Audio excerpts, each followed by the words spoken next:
So I know I've mentioned a few times that Katrina Williams was coming. There's going to be art. I know y'all like, you keep saying that, but when's it going to happen? Well, it's about to happen. It's going down, and I am so excited to have this quick conversation, Katrina, and just allow you to introduce yourself to everyone, and also just to allow you to talk a little bit about art and the way you see it and how you might help some of us see it. And I just want to show off, I'm going to go ahead and show off right from the start that I'm not just someone who just went to Katrina and said, oh, can you do this thing? I really love her work, and I've actually been privileged enough to be able to visit her art studio when she was working out of an art studio here in LA. And this is actually her piece, which is, as I've shared, was the centerpiece when I was putting together my my office. So it not only is it a great piece of art, but it was a great piece of inspiration. So I love having it there and seeing it every day. How are you? I am really good. And every time you talk about how that piece just like did something for you, like that's what everybody wants to hear when they make something, because you're doing it and then you don't know how it's going to hit, but you have to do it. You know, Yeah. you're compelled to do it for what's in you. And that's, you know, kind of a little bit what you're saying. I've been excited since we started talking about everything to get back to that feeling, like to be able to share a little bit of what is this thing that compels you to do art, and then how do you appreciate that when you see artwork? Yeah.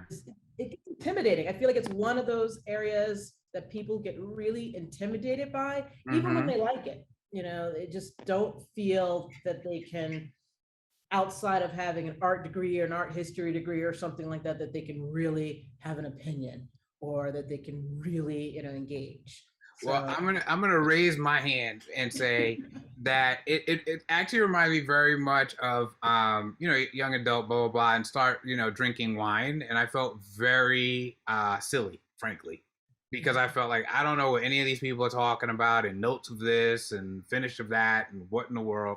And I was at a tasting, and the person who was doing the pouring, I was sort of like, hey, you know, kind of, hey, help me out here. And he said something that just set me free with it, which was, none of the other stuff matters other than you figuring out the things you like and the things you don't like. And I just really, it freed me. Like, I was like, right, of course. Like, what are we discussing here? And so, but I use that example because I have had that relationship sometimes in terms of art where, yes, some things move me, but I don't feel like I necessarily have like a trained eye to even understand why certain things move me. And that was one of the things that fascinated me about our conversation. Yeah, I mean, I guess, you know, unlike wine, I think art is tricky because we've always done it. Like, you pick up crayons, you know, you give them to your kids, and you start doing that as soon as you can hold one. You know, you're drawing, you're scribbling, you're doing, and you have no self-consciousness about it. When you're a child, you have no self-consciousness about what you're creating. But somewhere it just gets in you. You know, either you're shown art and, oh, I can never do that, or you're shown art and you think anyone could do that, and you get kind of this cynicism about it that one, it's just all fluff, or it's something that, you know, either you have it or you don't. Right. And kind of looking at it, there are things just like that, you know, wine person could have walked you through, like, hey, here are all the characteristics of wine. Right. Here are the things you can look for, from great to whatever. And there are those things. But there's also the, what do you like? And that is true with art as well. There's actual disciplines. There's all sorts of ways of thinking about, you know, what are the characteristics of art that you're looking at that you can judge by. And then there's also, do I like it? Right. So there's artwork that is executed perfectly that I hate. I absolutely hate. But then there's artwork that I could feel like should not make any sense. It's not in any way good from those standards, but I love it. And that's the comfort to have, to know, like, when you're liking something, like if you buy, you know, the $2 chuck or whatever, and you just like it, you still understand, like, hey, this is not what would be considered fine dining wine, but that's okay. Right. That's okay. And that's kind of the same level of comfort we can get to. We can get to that. I don't have to be, you know, an art expert, but I can go in there and feel comfortable to say, like, this is ugly, you know, and also back it up if I want to, because I know, you know, a little bit about See, they messed up their lines right there, and know that it was a mess up. Like, you can be confident. Yeah. So, Yeah. So well, I'm gonna stick here for a second, and I loved when we started to talk that you wanted to share around that appreciation piece, and that there would be an opportunity to learn some, to get familiar, to be able to look at an art piece and say, ooh, you know, that didn't quite, or this did, or that's executed well but left me flat. Meanwhile, this was imperfect in terms of execution, but makes me feel something, all that kind of stuff. yeah, Can you share some of the things that you know folks could expect to sure. learn or see? Yeah, I mean, one thing is just, let's just get out of the way. What is art? Like, what are the things that we're saying? What are some of those basic principles of art around line and form and genre, and being able to think about light and composition? Like, when we say that, what does it even mean? Those are just the formal elements. And just like anybody, I love your wine example, because then you could be like, oh yeah, like the bouquet and the Right. same. You learn those things. And then moving away from that, we could do some practical stuff like, okay, let's now see what it's like to take these approaches. Say it's something like perspective. I want to draw, the train going into the distance, or, the cityscape. There's a principle of how you do it mathematically. And then here's your expression of it. Let's draw one. Let's put these principles to work. So we'll kind of go back and forth, and be able to break some things down. Also, just getting comfort with the idea that things take time. One of the inherent parts of art that I think gets overlooked is when you go and see any artwork, you never see the process. So it's easy to equate all things as being an instantaneous kind of thing that just appeared. And by doing just parts of it, just small things, you realize there's time that's built into this, whatever you're making. Right. There's time. So it helps you to be a little bit more forgiving of, oh, if I sat down for 30 minutes, I am not going to recreate, pick a XYZ artist work. That's just generally not how it goes down. So this is kind of just to demystify all of those things that we get like real tense about, with art, like, that's I could never create that photorealistic picture. Yeah, probably not in 5 minutes. That artist took 300 hours. So like, that's the sort of thing that we can get into for looking at art that we know. Maybe look at some artists that we have not all seen, and even look at art by artists that we know some of their famous pieces, but what about the ones that you don't know about that would give you a little bit of perspective? Not everything you create is a masterpiece. Yeah. Now, speaking of the things we're gonna create, I shared with you, I'm going to face my fear, and I'm gonna pick up a pencil myself and a sketch pad myself, and join in with folks too, because I figured, hey, I got lead by example, Orlando. So I'm just wondering, could you share a little bit about what I can expect, what we can expect when it's time for us to break out the sketch pad?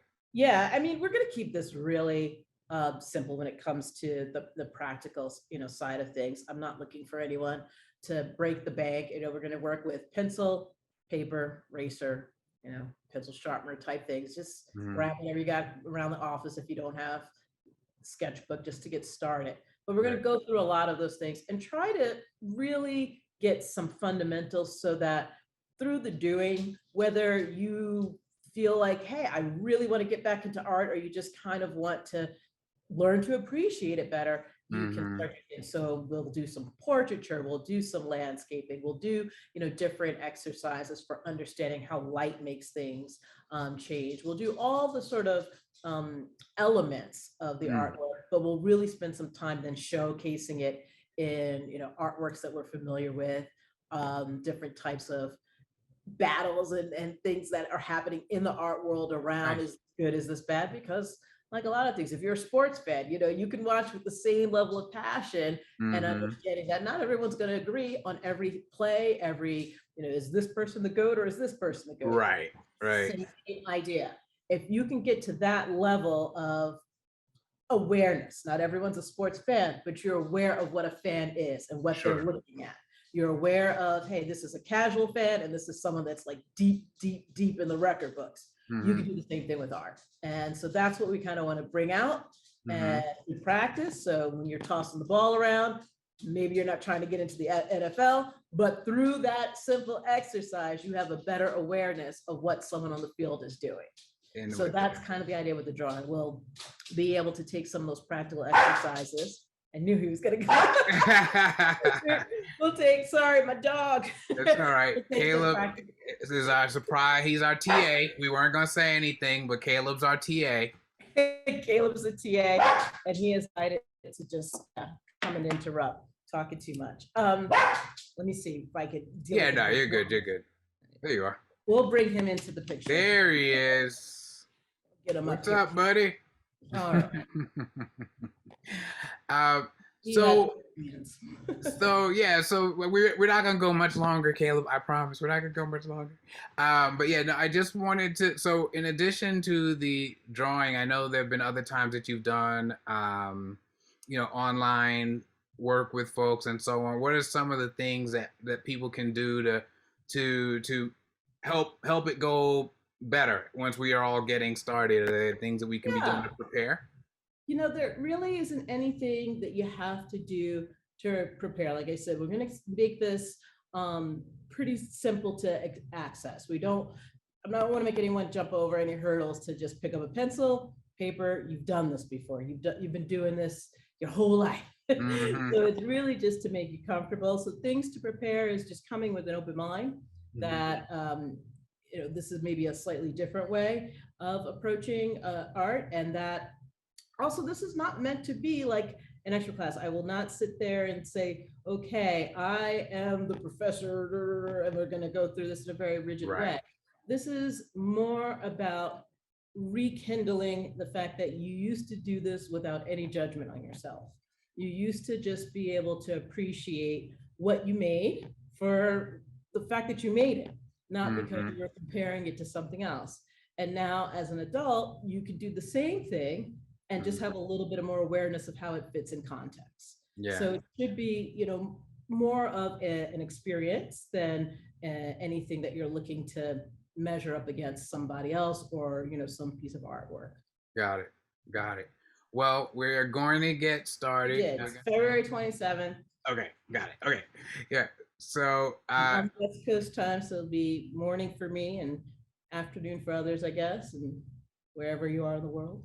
Yeah, so and all the information will be in WeAlign. We'll have the Zoom event and all the info there. But yeah, I really am excited to get in there and to do some of this learning. And that's we've been talking about it for a little bit, and I feel like it's a real treat for people to be able to check this out. So thank you. I really thank you. Out on this is fun for me because that's really what I want to be able to do. She's like, and then let's look at this, and then let's look at that. And so, hopefully some of that enthusiasm I can pass on and it makes everybody feel a little bit better about art. That would be a win for me. All right, y'all, starting Sunday, February 27th. Check your times. I don't want to do all the time zones. I'm going to get it wrong and I'm going to confuse somebody. But I just want you to know that this is going to be a lot of fun, and I think a great way for us to find different ways that we can be nourishing ourselves. I'll put it that way. And that's one of the ways I'm really excited about this, is that it might be just one more way that I can be experiencing the world, and maybe having this that sketch pad stay with me, and when I'm having a little downtime and needing to relax, let my hand go. So we'll see. You got something to write on, and you got pen, paper, you'll be able to do it. So we're all good there. Phenomenal. See you Sunday. See you Sunday.